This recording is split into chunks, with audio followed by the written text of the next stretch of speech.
All right, let's go through this. This is kind of a conceptual one. It says two objects have a similar shape, weighing 20 newtons, and the other weighing 40 newtons. And I'll explain what that is later. But basically, when we talk about weight, well, I'll explain it right now. How about that? When we talk about weight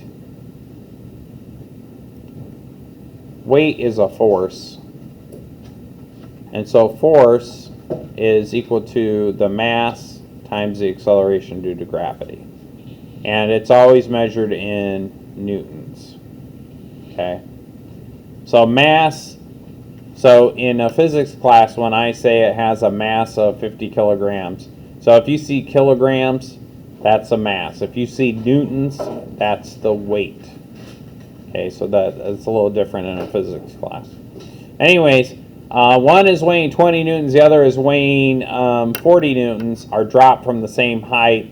Assuming that air resistance is negligible, which of the following statements are true?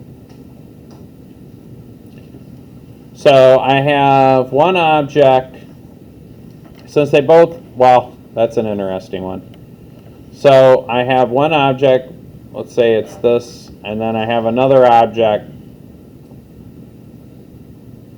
All right, so this is the 20 newtons,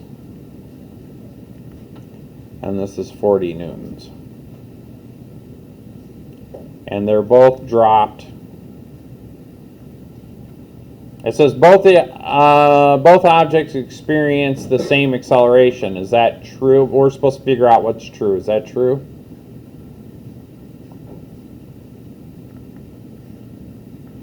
Yeah. Yeah, this is true. Actually, I'm going to circle the true ones in green. You know, because we're positive around here.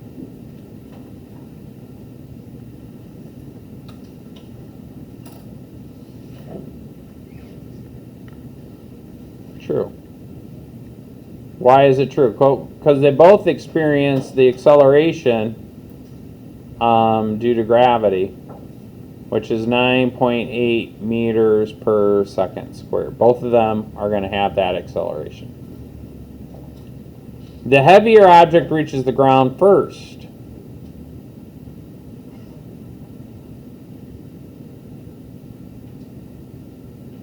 We'll come back to that one. It says both objects will have the same speed before hitting the ground. Well, now, this is an interesting one. Let's look at that. Well, what's their final velocity? Well, both of them have an initial velocity, and this is a interesting thing that we can do. They both have an initial velocity of 0 meters per second. Both of them. This one does, and this one does. And to find the final velocity, that's the initial velocity minus g times t, right? So my final velocity, because this will equal 0 minus 9.8 meters per second. And we don't know what t is per second squared.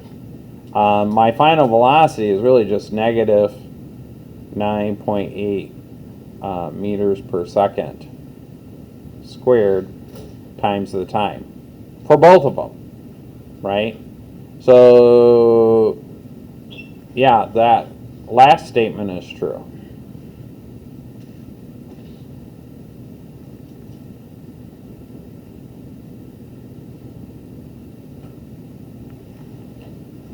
So if they're traveling, if they both have the same speed just before they hit the ground, and they're accelerating at the same rate, aren't they? And look at what I'm doing with my hands. Look, if they start here and they're accelerating at the same rate, and they have the same speed or velocity at the end just before they hit the ground, aren't they falling at the same time?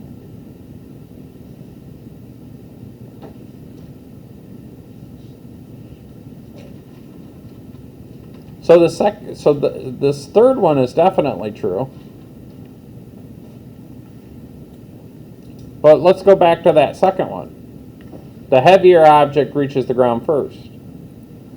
No, that's false. We all think that, though. We just think because it's more massive. Now, it'll have a greater impact when it hits the ground. When this thing hits the ground, it's going to make a dent. A far greater dent than this one. It's going to have more momentum. It's going to hit with a greater force.